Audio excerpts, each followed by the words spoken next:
हाँ तो प्यारे बच्चों, गुड मॉर्निंग। आज दिनांक 11 नवंबर 2020 वर्कशीट नंबर 54 को डिस्कस करते हैं। आज आपको नया चैप्टर मिला है, चैप्टर लाइट है। तो वैसे तो आपको ऑनलाइन क्लासेस में भी ये चैप्टर चल रहा है, तब आपको अच्छे से इसकी तैयारी करने को मिलेगी। तो आइए सबसे पहले लाइट के बारे में देखते हैं। लाइट है क्या चीज़? Light is a form of energy that enables us to see. ये बात हो चुकी है कि लाइट वह माध्यम है, ऊर्जा का एक स्रोत है जिसके कारण हम वस्तुओं को देखते हैं। और लाइट की प्रॉपर्टीज़ क्या हैं? लाइट का सबसे पहला है कि इसको आगे जाने के लिए किसी मीडियम की ज़रूरत नहीं है, क्योंकि लाइट एक इलेक्ट्रोमैग्नेटिक वेव है। और लाइट की स्पीड आपको बता चुका हूँ मैं, 3 × 10⁸ मीटर पर सेकंड। और इसको आप किलोमीटर में लिखोगे तो 3 × 10⁵ किलोमीटर, और मीटर में लिखोगे तो 3 × 10⁸ मीटर पर सेकंड लिखना है। तो ये आपका हो गया इसकी स्पीड के बारे में। अगला है रिफ्लेक्शन ऑफ लाइट। रिफ्लेक्शन का मतलब, अगर एक पॉलिश्ड सरफेस आपने ले ली, ये एक मिरर है क्योंकि इसमें मैंने पॉलिश सरफेस दिखाया है क्रॉस लाइन से। इस पर अगर कोई रे ऑफ लाइट आकर गिरी तो इसने उसको वापस मोड़ दिया, बाउंस बैक कर दिया, इसे हम क्या बोलते हैं? रिफ्लेक्शन बोलते हैं। अब जो मिरर है वो एक्चुअली 3 टाइप के हैं। नंबर 1, ये जो मिरर है ये प्लेन मिरर है जिसका मैंने अभी डायग्राम बनाया है। और ये जो आपको डायग्राम दिख रहा है जिसका बेंट इन सरफेस, यानी कि जो मुड़ा हुआ पार्ट अंदर की तरफ, वो अगर रिफ्लेक्शन का काम कर रहा है, ये वाला जो पोर्शन है, तो ये इसका रिफ्लेक्शन का सरफेस है। तो इसे हम कनकेव मिरर बोलेंगे। तो ये आपका कौन सा हो गया? कॉनकेव। और इसका उल्टा कौन सा है? अगर किसी का उभरा हुआ पार्ट, बल्ज आउट पार्ट अगर रिफ्लेक्शन का काम कर रहा है तो उसे हम क्या कहेंगे? कॉन्वेक्स।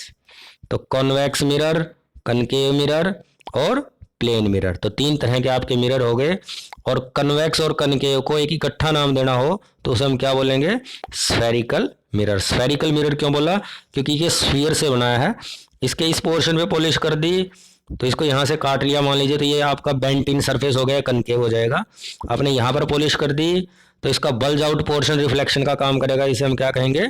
कॉन्वेक्स। तो ये आपके 2 तरह के मिरर हो गए, स्फेरिकल। अब इसमें लॉज ऑफ रिफ्लेक्शन है, आपको ये बात बताई जा चुकी है छोटी क्लासेस में भी। पहला जो लॉ है वो क्या है? ये आपको डायग्राम क्लियर दिख रहा है यहाँ पे। ये आपका प्लेन मिरर है, इस पर एक रे ऑफ लाइट ने आगे टक्कर मारी, इसे इंसिडेंट रे बोलेंगे। टक्कर मार के गई, इसे रिफ्लेक्टेड रे बोलेंगे। और ये इनका पॉइंट हो गया नॉर्मल। तो यहाँ पर एक एंगल बन गया, एंगल ऑफ इंसिडेंस, और ये बन गया एंगल ऑफ रिफ्लेक्शन। तो angle I always equal to angle R. ये किस केस की बात कर रहे हैं हम? रिफ्लेक्शन की। तो रिफ्लेक्शन का पहला जो लॉ है वो क्या है? इंसिडेंट रे, रिफ्लेक्टेड रे एंड नॉर्मल, तीनों एक ही प्लेन में होते हैं। और दूसरा जो लॉ है वह है angle I is always equal to angle R. ये दोनों लॉ आपको यहां से लिख लेने हैं। ये देखिए आपको यहाँ पर क्लियर दिख रहा है। पहला है angle of incidence is always equal to angle of reflection. दूसरा है incident ray, normal and reflected रे। देखिए यहाँ पर लिखा है incident ray normal to the mirror, point of incidence and reflected ray, चारों के चार एक ही प्लेन में होते हैं। तो ये भी इसका अच्छा रूप है लिखने का। इसके बाद कुछ डेफिनेशंस हैं जो टर्म्स यहाँ पर यूज़ होंगी, ये आपको वैसे पहले बताई जा चुके हैं, ध्यान से सुनना। ये यहाँ पर एक उदाहरण के लिए कनकेव मिरर लिया है। तो कनकेव मिरर में प्रिंसिपल एक्सिस किसे बोलेंगे? जो लाइन सेंटर ऑफ कर्वेचर और इस पोल वाले पॉइंट को मिलाते हुए बीचों बीच निकल गई, एक्सटेंडेड जो लाइन, इसे क्या कहेंगे? Principal axis. पोल किसे कहेंगे? इस मिरर का वो पॉइंट जो रेफरेंस के लिए यूज़ किया जाता है, जहाँ से सारा डिस्टेंस मापेंगे, और ये रिफ्लेक्टिंग पार्ट का सेंटर होता है। तो यानी कि अगर ये मिरर है तो इसका जो सेंटर वाला जो पॉइंट है, ये मिरर है आपका, तो जो इसका सेंटर है that is called pole. Aperture किसे बोलेंगे? एपर्चर को हम साइज भी बोलते हैं। यहाँ से लेकर यहाँ तक का इसका एपर्चर है, जिसको हम MN से रिप्रेजेंट करते हैं। तो ये एक्सट्रीम पॉइंट्स हैं पूरे मिरर के। एक्सट्रीम का मतलब कोने से कोने तक का जो पार्ट है, इसे हम कहेंगे उसका एपर्चर। उसके बाद आपका आता है सेंटर ऑफ कर्वेचर। जिस गोले का मिरर बनाया है उसके सेंट्रल पॉइंट को ही क्या कहते हैं? Centre of curvature. रेडियस किसे बोलेंगे? इस सेंटर ऑफ कर्वेचर से लेकर पोल तक का जो डिस्टेंस है उसे हम क्या कहेंगे?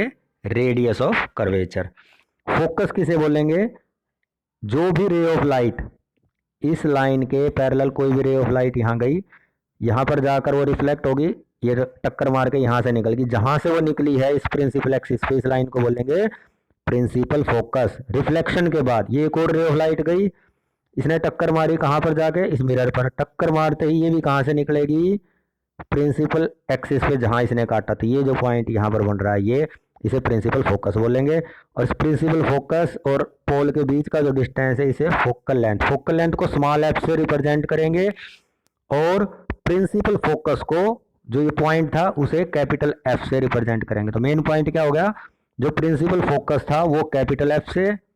तो देखिए यहाँ पर अगर कोई रे ऑफ लाइट यहाँ आई तो टक्कर मार के वो इस प्रिंसिपल फोकस से निकलेगी। ये आई रे ऑफ लाइट टक्कर मार के प्रिंसिपल फोकस से, ये जो पॉइंट है ये प्रिंसिपल फोकस है और इनका बीच का जो डिस्टेंस है इसे फोकल लेंथ बोलेंगे। फोकल लेंथ को स्मॉल एफ से और प्रिंसिपल फोकस को कैपिटल एफ से रिप्रेजेंट करेंगे।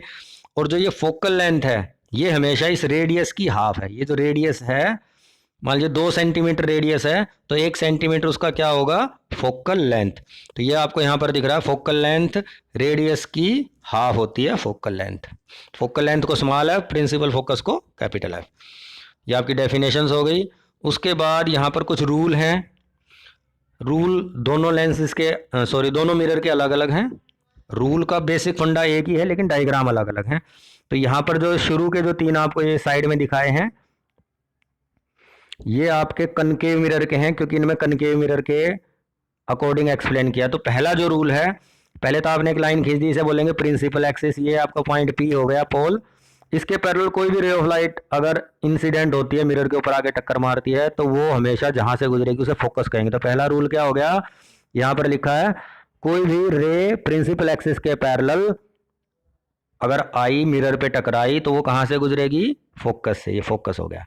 दूसरा जो रूल है, अच्छा ये जो आपका फोकस था इसके जस्ट डबल, इससे आपने इतनी मान लीजिए 2 सेंटीमीटर था, अगर ये तो 2 सेंटीमीटर और आगे ले आओगे तो 4 सेंटीमीटर पे क्या होता है, सेंटर ऑफ कर्वेचर। अगर कोई ray of light centre of curvature से आके मिरर पे टक्कर मारती है तो वो वहीं से वापस हो जाएगी। इस डायग्राम को देखिए ध्यान से। ये पहला जो आपको पॉइंट दिख रहा है ये एफ है, जो दूसरा पॉइंट है ये सेंटर ऑफ कर्वेचर है। कोई रे ऑफ लाइट अगर सेंटर से आती है तो वो वहीं से वापस हो जाएगी। ये आपका रूल है, ये इसमें लिखा है। और तीसरा है, अगर कोई भी रे किसी भी एंगल पे इंसिडेंट हुई है तो उतने ही एंगल पर वो रिफ्लेक्ट हो जाएगी, इसीलिए एंगल आई और आर हमेशा बराबर होते हैं। तो 3 रूल हो गए। पैरेलल कोई भी रे आई कनकेव मिरर पर रिफ्लेक्शन के बाद फोकस से जाएगी, सेंटर ऑफ कर्वेचर से गई तो वहीं से वापस हो जाएगी, और एंगल आई और आर बराबर होते हैं। लेकिन चौथा रूल इसमें नहीं दिया है, जो आपको करना है वो क्या है, अगर फोकस से कोई रे ऑफ लाइट आती है, देखिए मैं उसको अलग से बताता हूं। यह आपका कनकेव मिरर है, ये प्रिंसिपल एक्सिस हो गया, ये आपका पोल हो गया, ये पहला पॉइंट आपका प्रिंसिपल फोकस, इतना ही डिस्टेंस आगे ले आया तो सी। तो अगर कोई रे ऑफ लाइट फोकस से आई है तो आपने ये भी डायग्राम में बनाना है, ये एफ से गुजारना है आपने, ये लाइन यहाँ से कर लीजिए। चलो, तो अगर कोई रे ऑफ लाइट एफ से आई तो पैरेलल हो जाएगी। ये आपका चौथा रूल है, एनसीईआरटी की बुक से आप इसको देख सकते हो। और इसका उल्टा क्या था, अगर पैरेलल आई थी तो फोकस से, और फोकस से आई है तो पैरेलल। 2 रूल तो हो गए। तीसरा, सेंटर ऑफ कर्वेचर से आई तो वहीं से वापस हो जाएगी जहां से आई थी। और चौथा था किसी भी एंगल पे आई, एंगल आई और आर बराबर होंगे। तो अब आपको चारों रूल समझ में आ गए। यही रूल अब आपको कन्वेक्स मिरर में करने हैं। अब इसमें थोड़ा अंतर है। कन्वेक्स जो मिरर है वो जो भी लाइट की रे उस पर आती है वो उसको कन्वर्ज नहीं करता, इकट्ठा नहीं करता। यहाँ पर आप एक डायग्राम देखिए, ये कनकेव मिरर है, इसमें जो भी रे ऑफ लाइट आई है उसको अंदर की तरफ मोड़ता है, इकट्ठा करता है, कन्वर्ज करता है। इसीलिए जो डीटीएच की छतरी है, डीटीएच की छतरी में आप देखना जहां उसका लट्टू लगा हुआ है वो प्रिंसिपल फोकस पे लगा रखा है, क्योंकि जो भी सिग्नल उसके ऊपर आएंगे पैरेलल वो सबको उस फोकस पे इकट्ठा कर देता है और आपके टीवी में सिग्नल चले जाते हैं, क्योंकि वो कन्वर्ज करता है, इकट्ठा करता है। लेकिन अगर हम कन्वेक्स मिरर को देखेंगे, उस पर कोई भी रे ऑफ लाइट आई तो वो उसको फैलाता है। इसने देखो दूर कर दिया इसको, उसने क्या किया था, इसने इसको इकट्ठा किया था नीचे की तरफ, और इसने क्या किया, इसको वापस मोड़ दिया, दूर कर दिया। तो बेसिक डिफरेंस यही था कि जो कनकेव मिरर है वो कन्वर्जिंग है, इकट्ठा कर सकता है लाइट को। कन्वेक्स मिरर उसको फैला देता है, डाइवर्जिंग है। अब आप इसके अकॉर्डिंग रूल वही रहेगा, कोई भी रे ऑफ लाइट पैरेलल आई तो रिफ्लेक्शन के बाद, ये तो रियलिटी में तो डाइवर्ज कर दिया, इसने फैला दिया, लेकिन वो फोकस से आती ही फील होगी, तो आपने इसको डॉटेड करके छापना है, और जहां पर छापोगे वो आपका फोकस हो जाएगा। तो ये आपका फोकस हो गया, इस पे आपने छाप दिया। यानी कि मैं एक बार फिर से बताता हूँ, ये आपने कन्वेक्स मिरर बनाया, ये रे ऑफ लाइट गई, ये पोल हो गया, ये आपका प्रिंसिपल एक्सिस था, इसके पैरेलल कोई भी रे ऑफ लाइट आएगी तो ये इसको फैला देगा, इसने दूर कर दिया उसको, लेकिन अंदर जहां से वो आती फील हो रही है, इस पॉइंट को हम क्या कहेंगे, फोकस। दूसरा इस डायग्राम को ध्यान से देखिए, ये रे ऑफ लाइट आई, ये देखोगे आप यहां पर जो इसका पॉइंट है सी, तो सी की तरफ कोई भी रे ऑफ लाइट आती है तो ये डॉटेड करनी है आपने यहां पर, सी पे आते ही वो यहीं से वापस हो जाएगी, जहां से आई वहीं से वापस, बिना किसी मोड़ तोड़ के। तो ये सेंटर ऑफ कर्वेचर का रूल है। तीसरा जो रूल है ये वही है, एंगल आई कोई भी होगा तो एंगल आर के बराबर होगा। चौथा जो रूल मैंने आपको बताया था जो इसमें नहीं है, वो भी आपको बुक में से देख के ड्रा करना है, और इसी से मुझे पता लगेगा कि आपने वीडियो को देख के ऑब्जर्व किया है ध्यान से। डायग्राम में मेरे को ये 8 फिगर दिखने चाहिए। तो चौथा जो रूल है वो क्या था, ये आपने कन्वेक्स मिरर बनाया, ये प्रिंसिपल एक्सिस बनाया।